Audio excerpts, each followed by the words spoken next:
Napoléon Bonaparte. Ce nom évoque des images de champs de bataille enfumés, d'uniformes scintillants et d'une carte de l'Europe redessinée. C'était un homme de contradiction, à la fois brillant stratège militaire et dictateur impitoyable, fervent défenseur de la Révolution française et empereur autoproclamé. Né sur l'île de Corse, Napoléon est issu d'un milieu modeste et a conquis une grande partie de l'Europe. De petite taille, il nourrissait pourtant une ambition sans bornes. L'histoire de Napoléon est celle d'un triomphe et d'une tragédie, d'un génie militaire et d'erreurs politiques. Napoléon Bonaparte, né Napoléon di Buonaparte, voit le jour en Corse en 1769. L'île vient d'être acquise par la France et sa famille, bien que de noblesse italienne, n'est pas fortunée. Son enfance est marquée par un sentiment nationaliste corse et un ressentiment envers la domination française. Napoléon excelle dans ses études, notamment en mathématiques et en histoire. Il obtient une bourse pour intégrer une académie militaire en France continentale, où il apprend l'art de la guerre. Le début de sa carrière militaire est jalonné de succès et de revers. Il se distingue lors de plusieurs batailles pendant la Révolution française, gravissant rapidement les échelons. La Révolution française offre à Napoléon l'opportunité de prouver son génie militaire sur une scène plus vaste. Il s'illustre pendant la campagne d'Italie, où son talent tactique et sa capacité à galvaniser ses troupes conduisent à une série de victoires éclatantes contre les Autrichiens. Sa réputation de brillant commandant grandit à chaque victoire. Il rentre en France en héros, acclamé comme le sauveur de la République. Il n'a alors que 26 ans. En 1798, Napoléon mène une expédition audacieuse en Égypte. La campagne égyptienne est un succès militaire, mais elle se solde par une défaite après que la marine britannique a détruit la flotte française lors de la bataille d'Aboukir.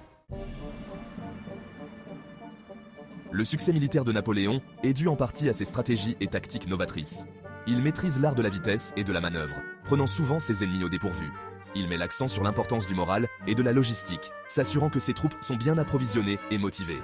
L'une des innovations clés de Napoléon est l'utilisation du système de corps d'armée. Ce système divise l'armée en unités plus petites et plus autonomes, capables d'opérer indépendamment. Napoléon est également un maître de l'artillerie. Son artillerie est très mobile et précise, ce qui lui confère un avantage considérable sur ses adversaires. Chapitre 5. Une nouvelle France. Réformes et révolutions intérieures. Ce chapitre explore comment Napoléon Bonaparte a transformé la France de l'intérieur, en mettant en œuvre des réformes qui ont changé le visage de la nation. L'impact de Napoléon sur la France s'étend bien au-delà du champ de bataille. Ces réformes administratives et sociales ont laissé une empreinte indélébile sur la société française. Il met en place un certain nombre de réformes importantes, dont le Code Napoléon, qui unifie le droit français et constitue encore aujourd'hui la base des systèmes juridiques de nombreux pays. Ce code a simplifié et modernisé le système juridique, rendant la justice plus accessible et équitable. Napoléon réforme également le système éducatif français, en créant des lycées dans tout le pays. Ces institutions ont permis de former une nouvelle génération de citoyens éclairés et compétents. Il reconnaît l'importance de l'éducation pour bâtir une nation forte et prospère. En investissant dans l'éducation, Napoléon a jeté les bases d'une société plus instruite et plus innovante. Il fonde également la Banque de France, stabilisant l'économie et établissant un système financier solide. Cette institution a joué un rôle crucial dans la gestion des finances publiques et la promotion de la croissance économique. Si les réformes de Napoléon sont souvent motivées par la volonté de consolider son propre pouvoir, elles ont également un impact durable sur la France et sur l'Europe dans son ensemble. Les réformes napoléoniennes ont influencé de nombreux aspects de la vie quotidienne et ont contribué à façonner le monde moderne tel que nous le connaissons aujourd'hui. Chapitre 6. Couronne et conquête. L'apogée du pouvoir de Napoléon. Ce chapitre explore comment Napoléon Bonaparte a atteint le sommet de son pouvoir et a marqué l'histoire de l'Europe. En 1799, Napoléon s'empare du pouvoir lors d'un coup d'État, s'établissant premier consul de France. Ce moment crucial marque le début de son ascension fulgurante. Il consolide rapidement son pouvoir, mettant fin à la Révolution française. En quelques années, il transforme la France en une puissance centralisée et stable. En 1804, il se couronne empereur des Français, affichant son ambition de régner non seulement sur la France, mais sur toute l'Europe. Cette cérémonie grandiose symbolise son autorité et son désir de créer un empire durable. Le règne de Napoléon, en tant qu'empereur, est marqué par une série de guerres et de conquêtes. Ses campagnes militaires redéfinissent les frontières et les alliances en Europe. Il mène l'armée française à la victoire contre l'Autriche, la Prusse, la Russie et d'autres puissances européennes. Chaque victoire renforce sa position et son prestige. Ces victoires transforment la carte de l'Europe, propageant l'influence et les idéaux français. Les réformes napoléoniennes touchent tous les aspects de la société, de la loi à l'éducation. Au sommet de sa puissance, la domination de Napoléon semble incontestable. Il est non seulement un chef militaire redouté, mais aussi un réformateur visionnaire, laissant une empreinte indélébile sur l'histoire européenne. Chapitre 7. L'hiver russe, un tournant dans la destinée de Napoléon. L'ambition de Napoléon finit par causer sa perte. En 1812, il prend la décision fatidique d'envahir la Russie.